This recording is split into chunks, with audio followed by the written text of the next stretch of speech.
السلام علیکم. اگر آپ نے ابھی تک اس چینل کو سبسکرائب نہیں کیا تو کائنڈلی سبسکرائب بٹن کو بھی پریس کر لیجئے اور ساتھ ہی اس ویڈیو کو لائک بھی کیجئے اور اپنے تمام دوستوں کے ساتھ شیئر بھی کیجئے. Thank you. اپنے آپ کو اس وقت تک انسان نہ سمجھو جب تک تمہاری رائے غصے کے زیر اثر ہو. خاموشی دانش مندی کی علامت تو ہے، لیکن کبھی کبھی اس سے حماقت کا ثبوت بھی ملتا ہے. جس کو غصہ دیر سے آتا ہے بہت ہی وہ عقل مند ہوتا ہے، اور جو بہت جلد غصہ کرتا ہے وہ اپنی بے وقوفی ظاہر کرتا ہے. کسی کتے کے آگے ہڈی ڈالنا فیاضی نہیں. یہ فیاضی اس صورت میں ہوتی ہے جب اس ہڈی کی ہمیں بھی اتنی ہی ضرورت ہوتی ہے جتنی کتے کو ہے. پہلے آپ بچوں کو بولنا سکھاتے ہیں، پھر انہیں خاموش رہنے کی تلقین کرتے ہیں. غصہ بڑھتی ہوئی آگ ہے. جو پی گیا اس نے آگ بجھائی، اور جو ضبط نہ کر سکا وہ پہلے خود اس میں جلتا ہے. کوئی شک نہیں کہ میرے کپڑے پھٹے پرانے ہیں، لیکن یہ میرے اپنے ہیں. اگر کوئی ماہر نفسیات یہ کہتا ہے کہ دکھ کوئی چیز نہیں ہے، تو وہ لوگ جو ہمیں دکھ دیتے ہیں وہ کیا ہیں؟ جس کا غصہ زیادہ ہے اس کے دوست کم ہیں. طنز اینک کی مانند ہے جس کے ذریعے اپنے چہرے کے سوا ہر چیز نظر آتی ہے. غصہ کبھی کبھی قابل سے قابل انسان کو بھی بے وقوف بنا دیتا ہے. خاموشی سٹور میں جمع شدہ عقل مندی کا نام ہے. غصہ ہمیشہ حماقت سے شروع ہوتا ہے اور ندامت پر ختم ہو جاتا ہے. نکمی سے نکمی بات کی حمایت کے لیے بھی کوئی نہ کوئی حمایتی نکل ہی آتا ہے.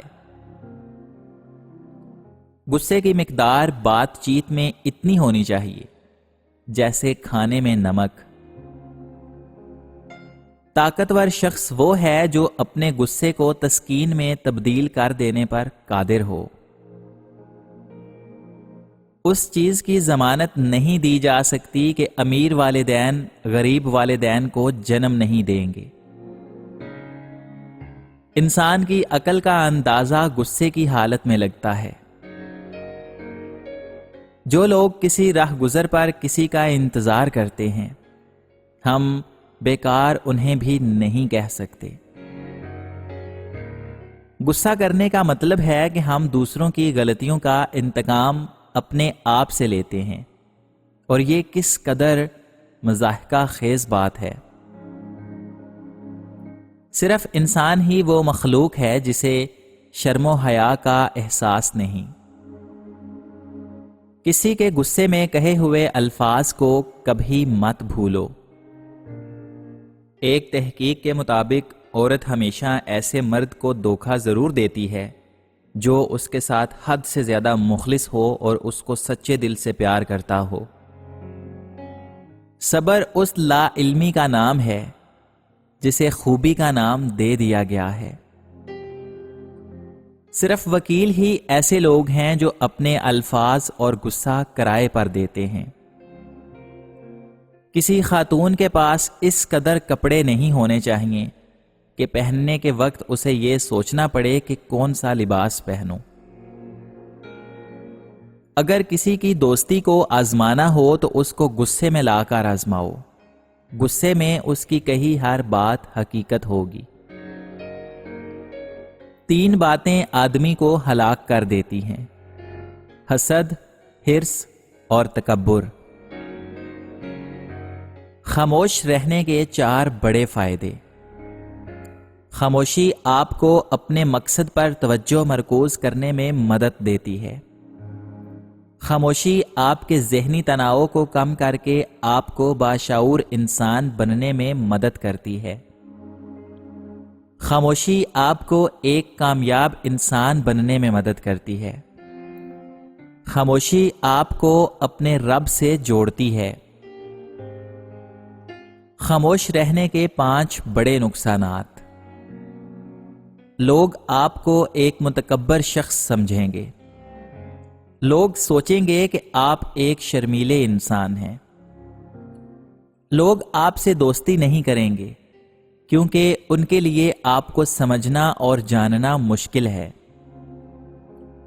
لوگ آپ کو اپنے مطلب کے لیے استعمال کریں گے کیونکہ خاموش انسان عام طور پر ایک اچھا انسان ہوتا ہے۔ لوگ آپ پر رعب اور دبدبہ چلائیں گے کیونکہ وہ جانتے ہیں کہ آپ نہیں لڑیں گے۔ لہٰذا کبھی کبھی خاموش رہنا ٹھیک ہے، لیکن ہر وقت خاموش نہ رہیں۔ مزید یہ کہ جب آپ کی اقتدار پر حملہ کیا جائے تو خاموش نہ رہیں کیونکہ لوگ آپ کو کمزور اور بزدل سمجھیں گے۔ خاموشی بہت اچھی عادت ہے اگر آپ اسے مناسب وقت اور حالات پر استعمال کرتے ہیں۔ جب آپ نہیں جانتے کہ کیا کہنا ہے، اگر آپ کو اپنے خیالات اور بعض پہلوؤں کے بارے میں علم پر شک ہے تو خاموش رہیں۔ جب کوئی دوسرے شخص پر تنقید کر رہا ہو تو آپ کو اس قسم کی منفیت کا حصہ بننے کی ضرورت نہیں ہے۔ جب کوئی غصے اور نفرت میں چیختا ہے اور بڑبڑاتا ہے تو آپ اس شخص کو خاموش کر کے پرسکون کر دیتے ہیں۔ جب کوئی آپ کی زندگی کے کچھ واقعات جذباتی طور پر شیئر کر رہا ہو تو خاموش رہنے کی کوشش کیجیے۔ خاموشی سے زندگی گہرے سبق سکھا جاتی ہے۔ انسان وقت میں آگے بڑھتا جاتا ہے اور شعور کی منزلیں عبور کرتا جاتا ہے۔ کامیابی اسٹیٹس، ویلتھ، مٹیریل نہیں۔ کامیابی ہمیشہ ہدایت تلاش کرنا، دلوں کو فتح کرنا ہے۔ بابا جی کہا کرتے تھے کہ بیٹا، اس کے تمام کام سنور جاتے ہیں جس کے تعلق مدینے والے کریم صلی اللہ علیہ وآلہ وسلم سے جڑ جاتے ہیں۔ رسول اللہ صلی اللہ علیہ وآلہ وسلم نے فرمایا، جس نے دنیا میں حرام طریقے سے مال کمایا اور ناحق جگہ پر خرچ کیا تو اللہ پاک اسے ذلت اور حقارت کے گھر جہنم میں داخل کر دے گا۔ کسی کی جیب سے جتنا مرضی مہنگا اور شاندار ڈنر کر لیں، صبح دوبارہ بھوک لگنی ہی لگنی ہے۔ اس لیے پیٹ کی خاطر کبھی بھی عزت نفس اور ایمان کا سودا نہیں کرنا چاہیے۔ انصاف کرو۔